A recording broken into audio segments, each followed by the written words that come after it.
Hey everyone, welcome back to the channel. I'm really glad you're here today because what we're talking about hits deep.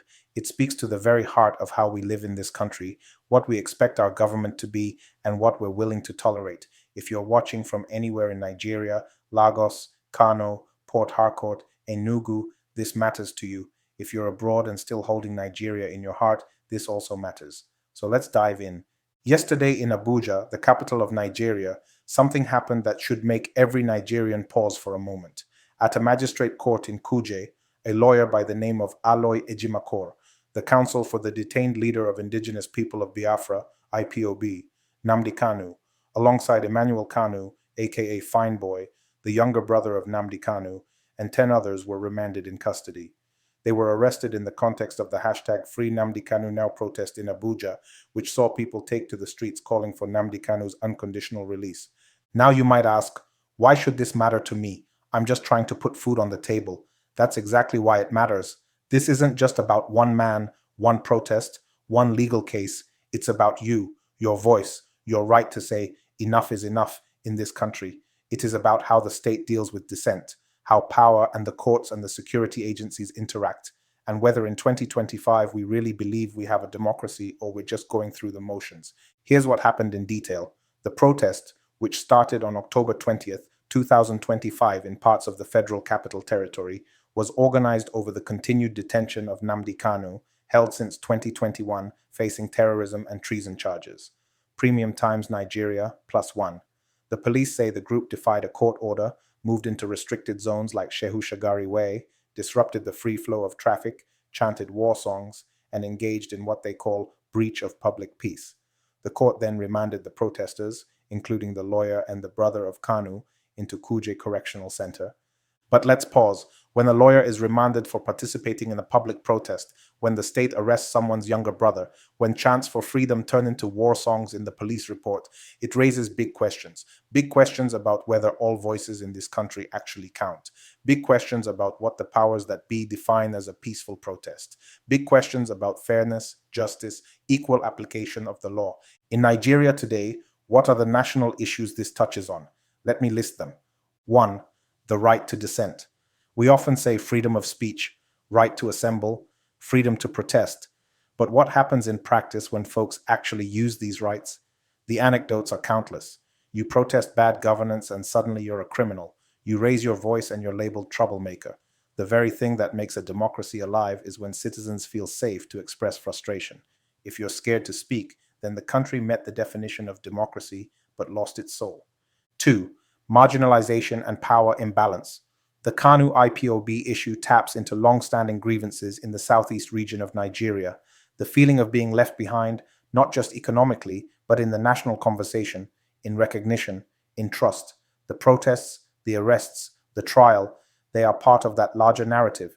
When we ignore the pain of a region or silence them, we don't fix the root issue, we just deepen the wound. 3. The rule of law and separation of powers. The protest was allegedly held in defiance of a court order. Courts issue orders. Police enforce. Citizens protest.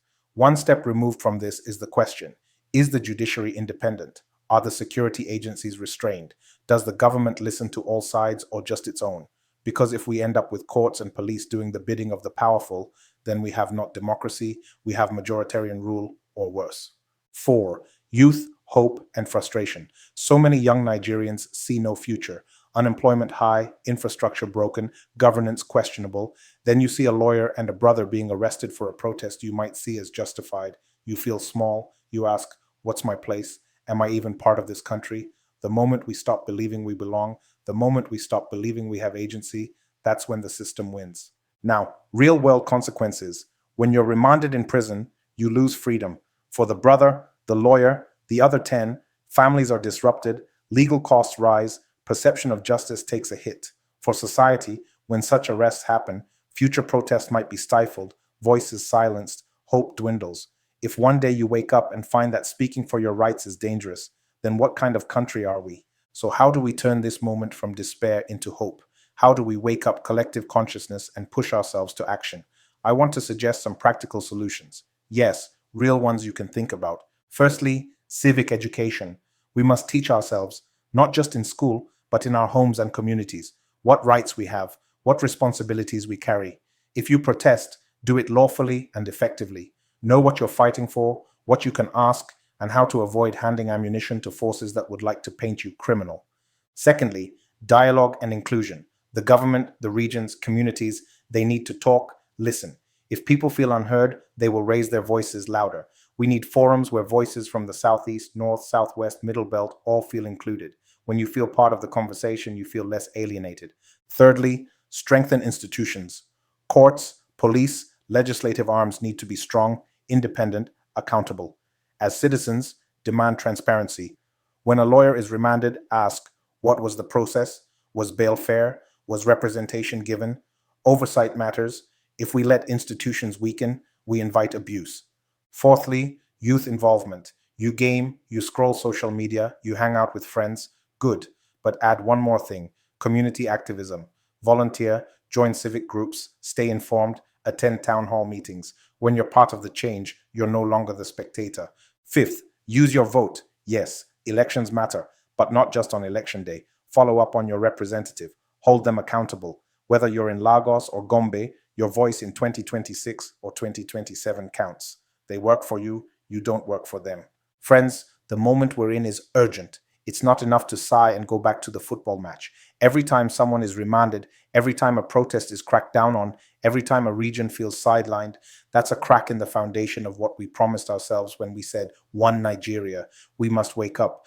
To every Nigerian watching, this is our country. Whether you're Igbo, Hausa, Yoruba, or any other. Whether you're Christian, Muslim, or traditional. Whether you're in the formal sector or informal, this affects you. Because if the rule of law fails for one, it fails for all. If rights are not guaranteed for one, we are all vulnerable. So let this moment be the turning point. Let the remand of these 12 people not just be a story we watch and move on. Let it be a call to action. Let it remind us we deserve better, our children deserve better, our country deserves better.